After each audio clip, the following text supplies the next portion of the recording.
when a young boy muttered 4 chilling words to his school bus driver, what seemed like a routine weekday morning on Route 7 took a sinister turn. The fragments of his fear slowly revealed a dark truth that threatened not just his life, but the lives of those who dared to help him.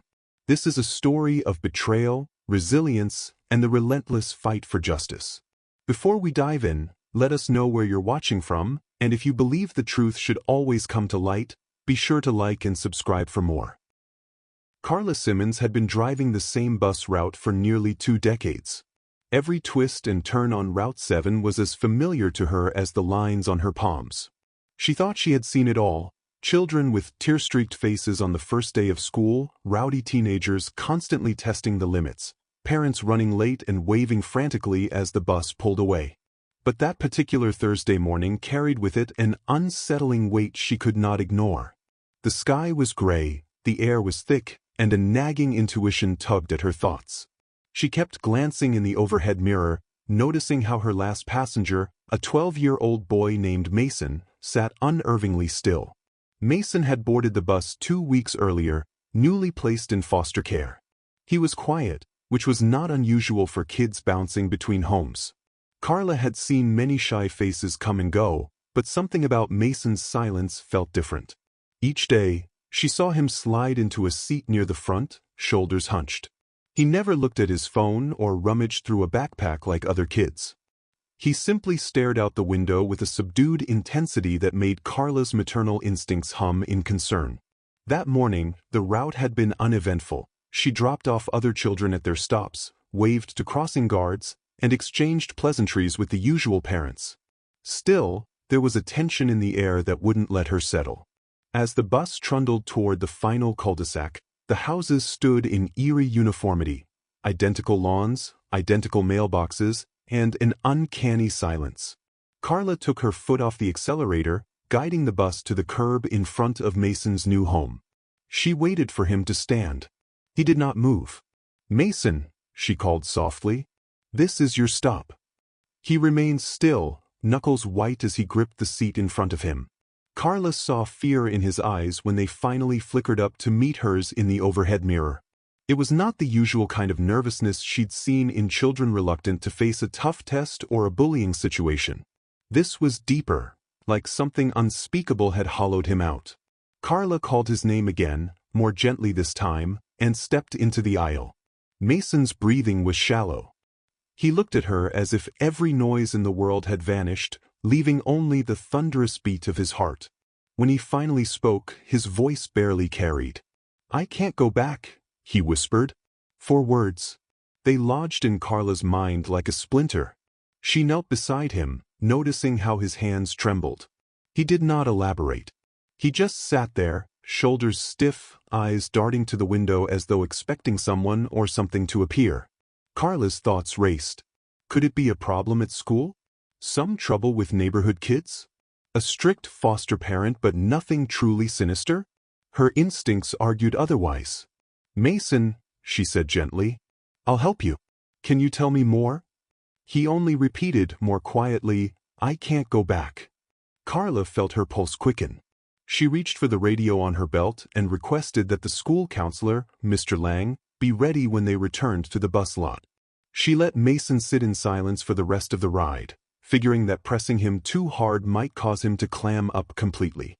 Yet her mind reeled with possibilities, cycling through every time she had seen a child in genuine danger.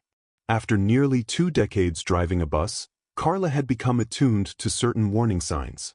Mason's face matched every red flag. When they arrived at the school, Mr. Lang was waiting by the curb. He was a tall, kind-faced man in his 40s, his posture always calm despite the crises he routinely handled. The moment Carla stepped off the bus, she signaled for him to come aboard. Mason made no move to leave his seat until Mr. Lang coaxed him with gentle reassurance. Slowly, Mason trudged down the aisle, still silent, still clutching his backpack as though it were a life raft. Carla watched them walk toward the guidance office, her thoughts spinning. She had an entire route to finish. Buses needed to be refueled, seats checked, but she could not shake the image of Mason's terror.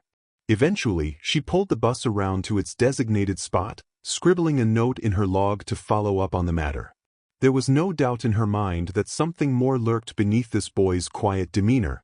Inside the school, Mr. Lang guided Mason into his office, a small room lined with motivational posters about perseverance and kindness. Plush chairs in warm colors invited students to relax, but Mason perched on the edge of one, visibly anxious. Mr. Lang began speaking in the calm, measured tone that had soothed many troubled children before. "Mason," he said, "I'm here to help. Can you tell me why you said you can't go back to your foster home?" Mason's shoulders rose and fell as he took in a shaky breath. After a long pause, he muttered, "I'll get in trouble if I talk." Mr. Lang leaned forward slightly. "You're safe here," he assured the boy, exchanging a concerned glance with Carla, who had slipped quietly into the room to observe. "No one can hurt you at school."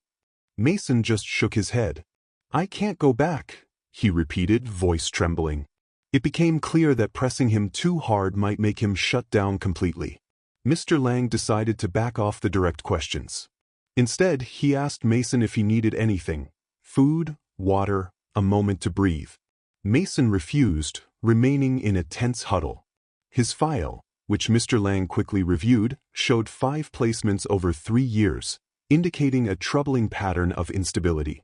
Carla, arms folded in the corner, began to feel a mounting apprehension. Foster children often carried emotional or psychological scars, but the severity of Mason's reaction hinted at something more immediate and menacing. An initial call to CPS was made that very afternoon. The assigned agent took notes but seemed less alarmed than Carla felt. Denise Harper, according to records, was an exemplary foster parent. She had impeccable references and had been praised for her calm, structured approach, especially for children with behavioral or emotional needs. On paper, there was no reason to suspect her. Carla, however, could not reconcile the official narrative with the haunted look in Mason's eyes.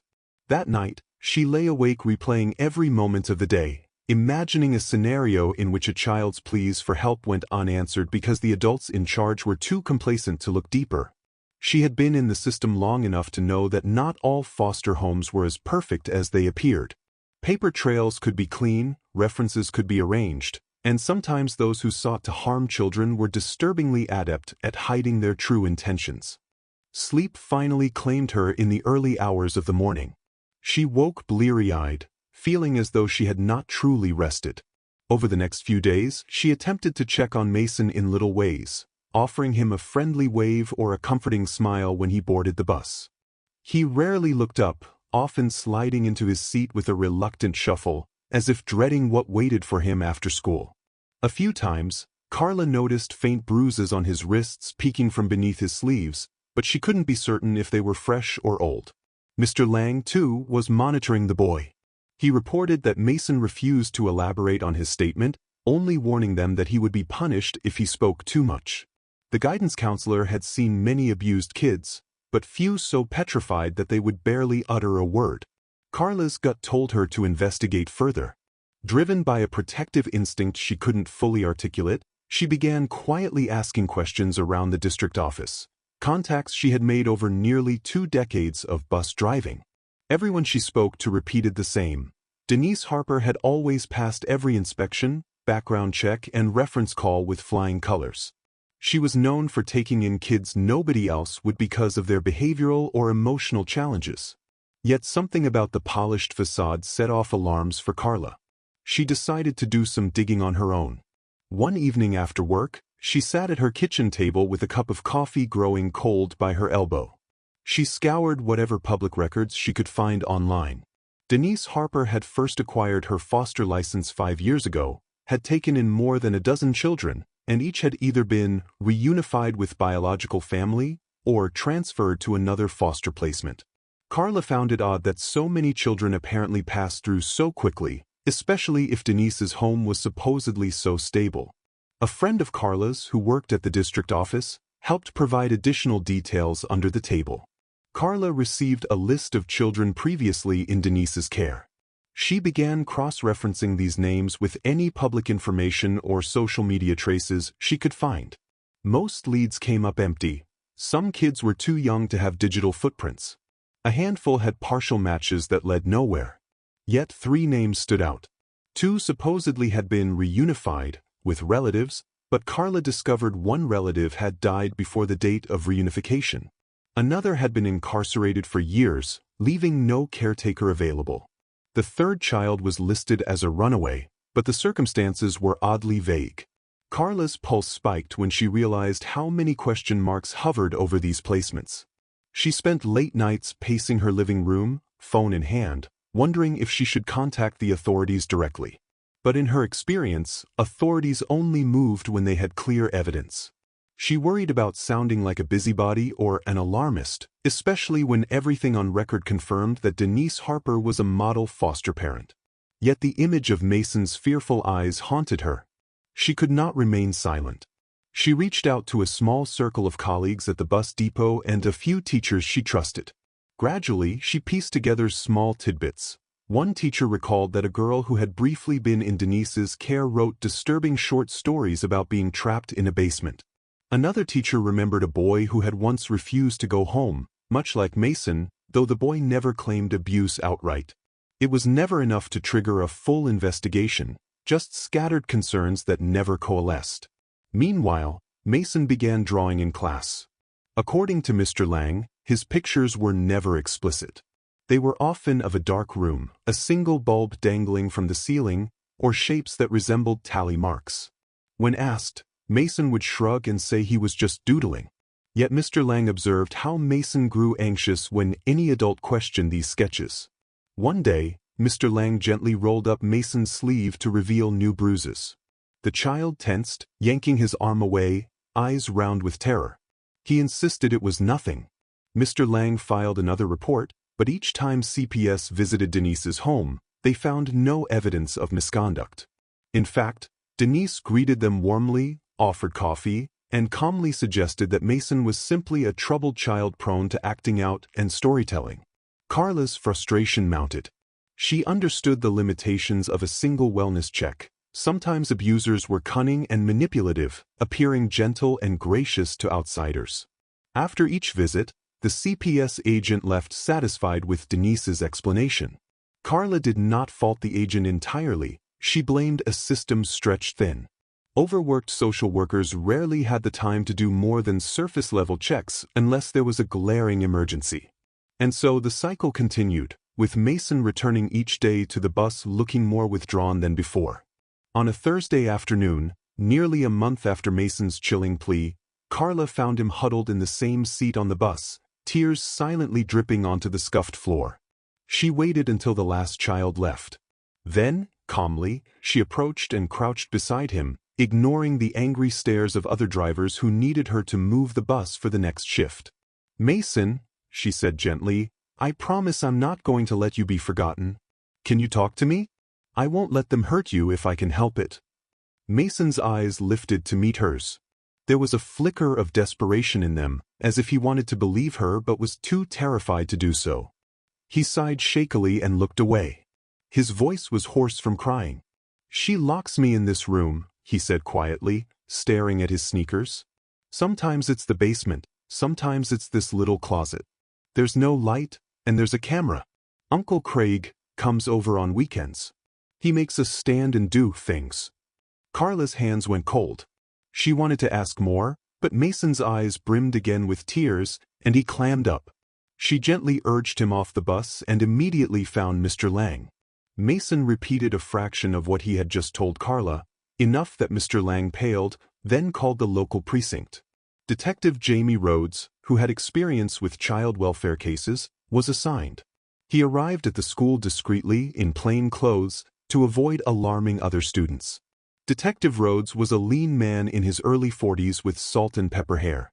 He spoke with a measured calm that put frightened children at ease. In a private room, he asked Mason careful questions, though the boy refused to speak in detail at first.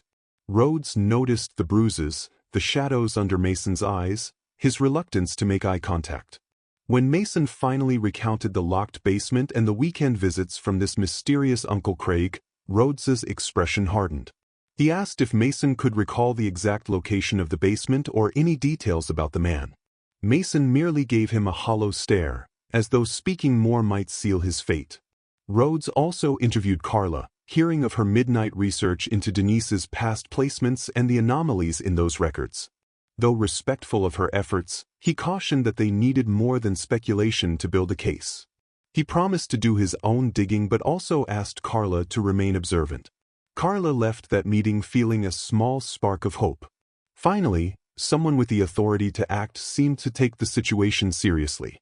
Over the following week, Detective Rhodes made calls, pulled records, and discovered that Denise had once worked at a controversial behavioral facility in another state, an establishment that had been shut down after accusations of illegal restraints and prolonged isolation of minors. Denise's name had never appeared in any of the official lawsuits or criminal charges. She had simply relocated before the worst accusations came to light. Rhodes found nothing in her background checks because she had never been formally charged. Still, the detective smelled a cover-up, though he lacked definitive proof. Carla's frustrations grew as the days stretched on. She noticed Mason becoming more withdrawn, barely managing to meet her gaze, and Mr. Lang reported that Mason occasionally nodded off in class, as though he hadn't slept. On more than one occasion, Carla caught Mason glancing at his phone nervously, as though expecting an urgent command from home. She sensed he was spiraling into deeper fear. Each day, the question pounded in her mind. Would the system fail him again? Late one evening, while sipping lukewarm tea, Carla stared at the list of former foster children from Denise's home. She circled 3 names that had abruptly disappeared. 2 were supposedly reunified, but she found contradictory evidence. The 3rd child's record simply ended with a note, "Ran away, no further inquiry." Determined to chase any lead, Carla took to social media, scouring groups dedicated to missing or runaway foster children. She found one stale post mentioning a child with a matching name and approximate age, but it had not been updated in years. She tried contacting the poster, though it was a long shot. Her heart pounded at the prospect that these kids might be unaccounted for. Could something more sinister be lurking behind Denise's veneer of legality? A break came when Detective Rhodes called to say he had confirmed Denise's old place of employment. Several former colleagues vaguely remembered her. One nurse described Denise as strict, very by the book, but also recalled rumors of her involvement in questionable disciplinary tactics. However, none of these recollections amounted to legal proof. Rhodes arranged a new interview with Mason, this time away from school, in a child advocacy center equipped with professionals trained to handle trauma disclosures. It took multiple sessions before Mason began to speak more openly. In a small, comfortable room with pastel walls, Mason sat on a plush chair opposite Rhodes. The detective asked slow, open-ended questions. As the sessions progressed, Mason recounted his daily life with Denise. She enforced silence during certain hours. Minor infractions, like failing to respond quickly enough, resulted in what she called a reset, which meant being locked away from light and food for a day or more. Over the weekends, a man he knew only as Uncle Craig appeared. He carried a camera and a clipboard, observing the kids as they performed rote tasks, folding laundry in perfect squares, standing in a corner for hours reciting phrases like, "I am broken, I need to be fixed," or staging mock apologies for crimes they didn't commit. Mason described it as a performance room, and if he or any other foster child refused, they faced harsher resets. Rhodes recorded each session. Though Mason's statements were harrowing, the detective needed collaboration from CPS or some legal authority to search the property. The challenge lay in the fact that, on paper, Denise had an impeccable record. She denied all wrongdoing during routine checks, staged the home so that it looked immaculate, and likely kept the hidden locks or camera gear well out of sight. Without direct physical evidence, obtaining a warrant would be an uphill battle. Still, Rhodes pushed forward. One Friday afternoon, Carla felt her heart skip when she saw Mason limping slightly as he boarded the bus. She caught sight of a fading bruise near his ankle. Her voice trembled with concern. "Mason, are you?" He gave her a quick shake of his head and moved past her. The urgency in his eyes warned her not to draw attention in front of the other children. Carla decided to bring the matter to Mr. Lang again. These repeated injuries, along with Mason's increasingly sullen demeanor, urged her to escalate her efforts. The next day, she called Rhodes directly, bypassing any official channels. She told him what she had seen. Rhodes listened patiently. She could hear him scribbling notes on the other end of the line. "I'm pushing for a warrant," he said. "But I need more." Carla exhaled shakily. She asked if she could help gather whatever more might look like. Rhodes hesitated, cautioning her that any direct interference could compromise the investigation or put Mason at greater risk. Carla understood but also felt the window to save Mason might be closing. If they waited too long, who knew what might happen to him or any other child in that home?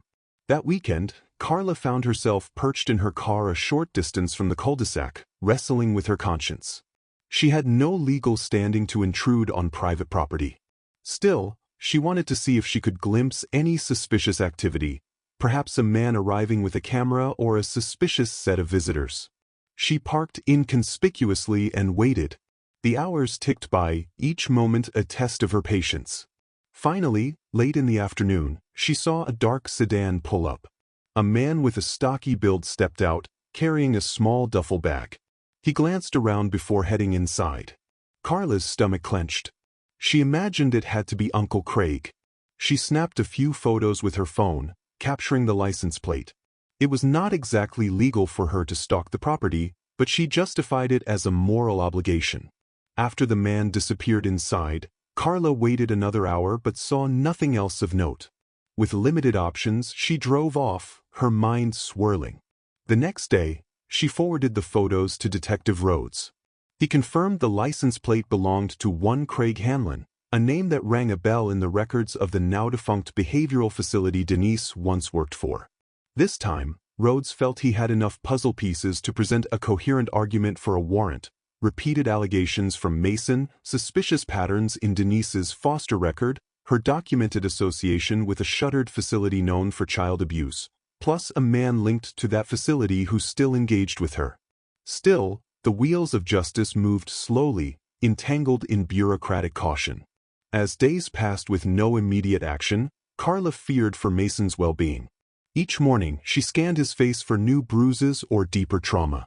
She found both in subtler ways: a fresh cut on his lower lip one day, a limp that grew worse the next. At last, after an agonizing wait, Detective Rhodes secured a warrant. The day it was to be executed, Carla felt her nerves tighten. She had no direct role in the operation, but she stayed close to her phone, waiting for any update. When the raid finally occurred, it was carried out swiftly to avoid tipping off Denise. She answered the door with her usual calm demeanor, but her composure reportedly faltered when Rhodes and a team of officers demanded she unlock the basement. She lied, claiming no basement existed. Then she said the door was merely a utility closet. None of her stories held up against the presence of law enforcement with a legal document granting them entry. Behind a locked keypad, they found a narrow, windowless room with concrete walls. A single, bare mattress lay on the floor. A plastic container on a shelf contained laminated scripts labeled Apology, Accountability, and Redemption. The scene was exactly as Mason had described. Upstairs in the attic, they uncovered boxes of children's belongings: shoes, backpacks, notebooks, no records indicating where those kids might be now. Tucked away in a filing cabinet was a thick binder labeled Compliance Logs. Pages upon pages detailed rules, punishments, and notes on various children's behaviors, all with a clinical detachment that nauseated the officers reading them. Denise's arrest was immediate. She erupted in frantic denial, shouting that the children were all problematic, claiming these methods were therapeutic. Uncle Craig, whose real name was indeed Craig Hanlon, was found hiding in an upstairs bedroom, rapidly trying to wipe data from a laptop. He, too, was taken into custody, charged as a co-conspirator. Mason and another child, a younger girl Carla had never seen on her route, were removed from the premises by CPS. When Carla heard about the successful raid, relief washed over her like a tidal wave. But with it came the sobering realization that many children had passed through those walls, some of whom remained unaccounted for. The official investigation ballooned. Headlines soon hit local news about the foster mother who had exploited and terrorized children under the guise of discipline and therapy. Parents, educators, and community members raged at the failings of a system that allowed such a person to maintain a flawless record for years. Carla did not celebrate. She felt a heavy grief for the ones who never had a chance to say, "I can't go back," to someone willing to listen. Mason was placed in a temporary group home while authorities searched for a suitable foster family able to meet his therapeutic needs. Carla visited him as often as she could, bringing him books, snacks, or just a comforting presence. At first, Mason was reluctant to speak. The trauma he had endured did not vanish overnight. But slowly, in small steps, he began to open up, trusting that Carla's concern was genuine and not part of some twisted performance. The next several weeks were a whirlwind of inquiries, depositions, and urgent reforms within the foster care system. Local officials scrambled to close loopholes that allowed out-of-state transplants like Denise to gain licenses without thorough cross-referencing. The scandal reached the governor's office, prompting a public commitment to revamp child protective services. Carla watched these developments from the sidelines, hoping the momentum would lead to permanent change. In the meantime, Mason struggled with nightmares. Sometimes, after repeated calls went unanswered, Carla would drive to the group home and wait until a staff member allowed her to see him. She found him hunched over a drawing pad one afternoon. He was sketching a school bus with two figures in the front seat. A small grin pulled at the corner of his mouth when he caught her looking over his shoulder. The sight made Carla's chest tighten with emotion. She realized that, for all she had done, she was still a stranger who had only recently stepped into his life. Yet to Mason she represented a lifeline when nobody else believed him. Over time, Detective Rhodes grew to respect Carla's tenacity.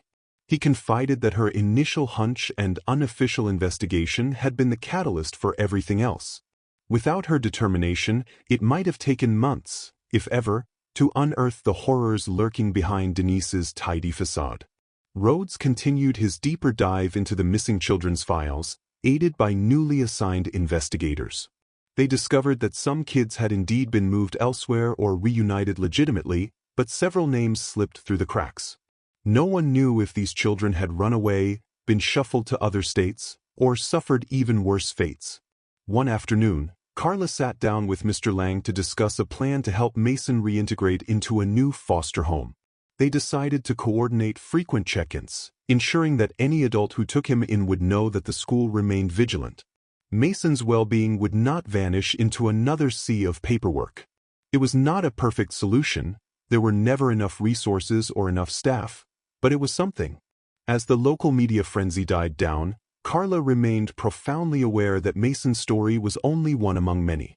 The demands on the foster care system seemed endless, and countless children passed through it without enough eyes to watch for subtle signs of abuse. Carla felt an unexpected sense of purpose, one that went beyond just driving a school bus. She started thinking of ways she could stay involved, perhaps by volunteering as a court-appointed advocate. She wanted to ensure that any child who fell into the system would have at least one adult dedicated to looking closer. Eventually, Mason was placed with a carefully selected family. They lived a few towns away, far from Denise's property and old haunts. Carla had mixed feelings about him moving from her school district. Part of her wanted to keep an eye on him every day, but logically, she understood a fresh start might be beneficial. Mason's new foster parents were a couple in their 50s with grown children of their own, and they had completed specialized trauma training. Carla, while sad to see him go, trusted that these were the right people to guide him forward. When Mason left, Carla gave him a gift, a blank sketchbook and a set of pencils. She asked the new foster parents if they minded if she stayed in contact. They agreed, seeing how important Carla was to Mason's progress.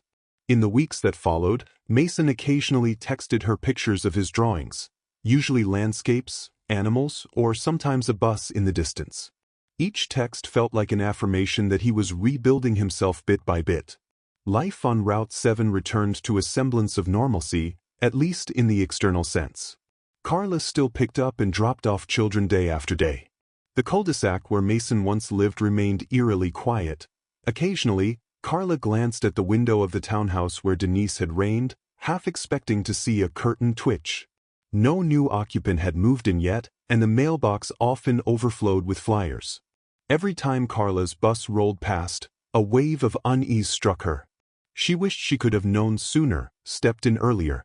But regrets never changed the past. Detective Rhodes stayed in touch, updating Carla on the progress of Denise's trial. The mountain of evidence against her grew insurmountable. Testimonies from Mason and another rescued child, the damning logs from her basement, photographic evidence of the locked, windowless room. Uncle Craig faced separate charges, including conspiracy to commit child abuse and destruction of evidence. Both pleaded not guilty, predictably. Their defense attorneys argued that the corrective methods were part of a specialized therapy approach. Public opinion, however, was vehemently against them, especially as more lurid details emerged. Months slipped by, and Carla sat in the courthouse for several of the key hearings, quietly supporting Mason, who appeared as a witness in a closed session. It was painful for him, tears streaming down his cheeks as he recounted the nights of solitary confinement, the forced recitations, the fear that seeped into his very bones.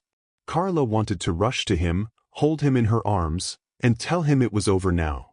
But she stayed in the back, letting the system do what it was designed to do, praying that this time it would deliver justice. The trial's conclusion came on a crisp autumn day. The judge handed down guilty verdicts for multiple counts of child endangerment, unlawful restraint, falsifying foster records, and emotional abuse. Denise and Craig would both face prison time. Outside the courthouse, the media clamored for statements, but Carla only gave a brief comment. She insisted this victory belonged to the children who had survived and bravely spoken out, and to the system employees, like Detective Rhodes, who refused to look away. Though the legal aspect reached its climax, the emotional aftermath was far from neat. Mason struggled with triggers and flashbacks. He had nightmares of locked rooms and glaring lights. His new foster parents coordinated with therapists, helping him cope with the lingering terror. Carla visited when she could, each time noticing small improvements: a lighter laugh, a posture that looked less guarded, new drawings that reflected hope rather than despair. She once saw a picture of a sunrise over a winding road, with a small school bus in the distance. When she remarked on it, Mason murmured that it was a thank you. In the broader community, calls for stricter foster care oversight surged. Lawmakers introduced new measures to vet out-of-state applicants more thoroughly and conduct surprise home inspections. For Carla, these changes were a beacon of hope. She sometimes wondered if they were too little, too late for the children who had vanished under Denise's care. Still, she believed in the incremental power of progress. Any shift toward more accountability meant fewer Masons would slip through the cracks. Her own life continued, mostly unchanged on the surface.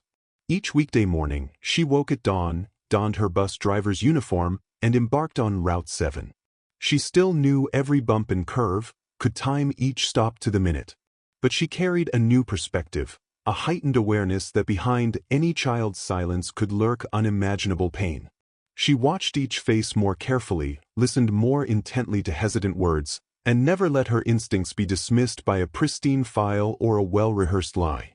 If she saw something amiss, she reported it, even if it meant clashing with protocol. Teachers in the district, spurred by Mason's story, became more vigilant. Additional training workshops were held to help staff recognize signs of abuse that were subtle rather than overt. Mr. Lang led a few of these workshops, sharing the experience with Mason anonymously. He stressed how crucial it was that all school staff, bus drivers, janitors, cafeteria workers, felt empowered to speak up. There was a sense of unity that had not existed before, a communal promise to not let any child be forgotten. Despite this positive shift, Carla often thought about the kids who had lived in Denise's home before Mason. Some were still missing, their paper trails leading to dead ends. The official stance was that they might have moved out of state or changed their names, but Carla suspected more sinister outcomes. Without concrete leads, no active search continued. It weighed on her, a grim reminder that not every battle ended as neatly as Mason's. Nevertheless, she found solace in the fact that at least one boy was safe, and that perhaps the entire system was inching toward a kinder future. Over time, Mason's occasional texts became more frequent. He started asking Carla about her day, or sharing small victories like finishing a homework assignment or trying out for a school art club. She noticed how his messages shifted from raw desperation to cautious optimism, and finally to a budding confidence. He still had ghosts to banish, but he no longer faced them alone. One late afternoon, Carla received a text from Mason's foster mother, inviting her to a small gathering in celebration of Mason's progress. It was not quite a party, more a symbolic milestone marking 6 months of stability. Carla arrived bearing a wrapped gift. Mason greeted her with a smile that seemed both shy and proud. The living room was decorated with simple streamers, and Mason's new foster siblings, 2 older teens, chatted with him about normal teenage stuff, sports, video games, music. It was a scene so ordinary, so refreshingly different from the horrors he once knew, that Carla felt tears welling in her eyes. She handed Mason the gift, a set of colored pencils and a book on drawing techniques. He opened it, eyes lighting up. "Thank you," he said, voice trembling slightly. "For everything." Carla gently patted his shoulder. "I'm glad you're finding your way," she replied. Later that evening, Mason asked her to sit and look at some of his sketches. They were pinned to a corkboard in his new bedroom, a bright space with posters of various animations and scenic landscapes. She recognized elements of his older drawings but noticed that the lines were less harsh, the colors more vibrant. In one corner, pinned carefully, was the picture he had texted her of the sunrise and the school bus. Beneath it, in small handwriting, he had scrawled, "I was saved." Carla stood there, taking it in, heart full. In that moment, the swirling nightmare they had endured together seemed distant, though never forgotten. She knew Mason still had a long road to travel, but at least now he was walking it on his own terms, with genuine support behind him. The rest of that evening was surprisingly normal. Dinner with the family, the clatter of dishes, the hum of casual conversations. Mason's foster siblings teased him about his preference for sketching instead of playing video games, and he shot back good-natured retorts. His foster mother asked Carla about the bus route and how things had changed since the scandal. Carla answered politely but kept it brief. She still struggled to put into words the emotional toll of discovering how close Mason had come to being lost to a monstrous system. The sense of gratitude at seeing him in a real home overshadowed her lingering bitterness. In the months that followed, Denise and Craig's trial receded from the headlines. They both received lengthy prison sentences, though each appealed in vain. Carla chose not to attend those hearings, finding it emotionally exhausting. Detective Rhodes sent her the occasional update, but for the most part, the matter was closed. Carla, for her part, focused on the living, especially Mason, who continued to send her sketches, birthdays invitations, or updates on school projects. Gradually, the memory of that chilling morning, Mason whispering, "I can't go back," began to dull. Carla channeled her energy into helping other kids on her route. She kept a keen eye out for any sign of distress.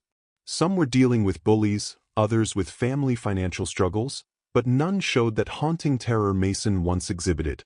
Each time a child climbed aboard her bus, Carla greeted them by name, asked how they were doing, and truly listened. She made sure no one felt invisible. When she finally drove Route 7 past Mason's old cul-de-sac and glanced at the townhouse, she noticed new occupants had arrived at some point. The mailbox no longer overflowed. A different car was in the driveway. Life marched on, bringing fresh occupants who likely had no inkling of the darkness that once festered there. Carla did not know whether to feel glad or unsettled by this fact. Part of her feared some residual trace of misery lingered in those walls, but perhaps new love and normalcy could chase out the ghosts. Mr. Lang once asked Carla if she had ever considered becoming a social worker or a counselor. She laughed, pointing out that she was in her 50s and quite attached to her bus. Yet the idea lingered in her mind. She recognized how a determined adult could make a world of difference for a child at risk. Still, she loved her daily interactions with the kids, the sense of comfort and stability she could provide by ensuring they arrived safely at school. Maybe that was enough. Or maybe she could do more. Each day, she weighed the idea, uncertain. At the end of the school year, Mason's new foster parents invited Carla to an academic showcase. Mason and his classmates displayed their work. When Carla arrived, she found his table lined with intricate pencil drawings. Some were of real locations, parks, cityscapes. Others were surreal, capturing emotional states with swirling lines and bold shadows. One piece in particular caught her eye. It depicted two figures standing near a bus, one tall figure wearing a cap, clearly referencing Carla's uniform, and a smaller figure with a backpack. The scene behind them was dark, but the path ahead brimmed with light. Carla felt tears brimming again, though she tried to keep herself composed. Mason noticed her looking and walked over, hands in his pockets. He said, "It's called turning the lights on. That's how I felt when you helped me. You turned the lights on in a dark place." Carla cleared her throat, her voice a little wobbly. "I'm proud of you," she said quietly. "Never forget how brave you were." He nodded, cheeks flushing slightly, then excused himself to greet other guests. Carla watched him go, feeling an overwhelming rush of gratitude that he had survived and was finally thriving. The entire journey, the system's flaws, the terrifying confrontation, the heartbreak of discovering hidden abuse, culminated in this moment of clarity. The difference between hope and despair often lay in a single person choosing to listen. As summer arrived and the school bus schedule temporarily halted, Carla had more free time on her hands. She used it to attend a few orientation sessions on becoming a volunteer child advocate. The stories she heard from other volunteers echoed Mason's in countless ways. Kids silenced by fear, manipulative adults evading detection, underfunded agencies struggling to keep pace. It reminded Carla that Mason's ordeal was part of a larger tapestry of systemic issues, but she took heart in the fact that change was possible. She had seen it firsthand. By the time the next school year rolled around, Mason had settled comfortably into his new life. Though he no longer rode Carla's bus, they kept in touch. Carla resumed her daily routine with a renewed sense of purpose, scanning the bus for any sign of distress. Sometimes kids teased her for being overly protective, but she didn't mind.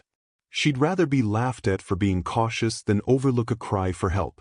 She occasionally saw Detective Rhodes in passing. He updated her that the ongoing investigations into other missing kids from Denise's care had only turned up partial leads. It was heartbreaking. Yet Carla held onto the notion that sometimes, even partial truths open doors. She hoped that in the future, more children would surface, or that some other determined individual would step forward to piece together the puzzle. The wheels of justice, slow as they were, kept turning. Through the seasons, Carla drove that route, watching new children grow older, waving them off as they moved to high school, seeing them transform from timid to confident adolescents. Each child represented a new chance to do better, to intervene if necessary. Life, in all its ordinary bus schedules and routine stops, had become suffused with meaning. She never wanted another child to whisper, "I can't go back," without an adult who believed them. One crisp December afternoon, Carla had an unexpected visitor at the bus lot. Mason, now taller and more self-assured, accompanied by his foster parents. He grinned when he saw Carla step off the bus. His foster dad explained they were in the area for an appointment and wanted to drop by. Mason handed Carla a small wrapped package, insisting she open it immediately. Inside was a framed drawing. It showed the same bright sunrise from his earlier sketches, but with an even more vibrant sky, and in the foreground, a bus with a smiling driver. Beneath it, Mason had scrawled in neat lettering, "To Carla, thank you for lighting the way." Carla's vision blurred with tears. She tried to blink away. She put a hand on Mason's shoulder, struggling to express how much it meant. In the background, Mason's foster parents smiled warmly, and the moment felt almost surreal, a stark contrast to the fear and secrecy that once shrouded Mason's life. They chatted for a while, catching up on mundane details: Mason's grades, a new art class he loved, a puppy the family had adopted. Finally, they said their goodbyes. Carla stood there, holding the framed picture, heart feeling lighter and heavier at the same time. If you believe every child deserves to be heard and protected, be sure to like and subscribe for more stories that champion the truth. Thanks for watching.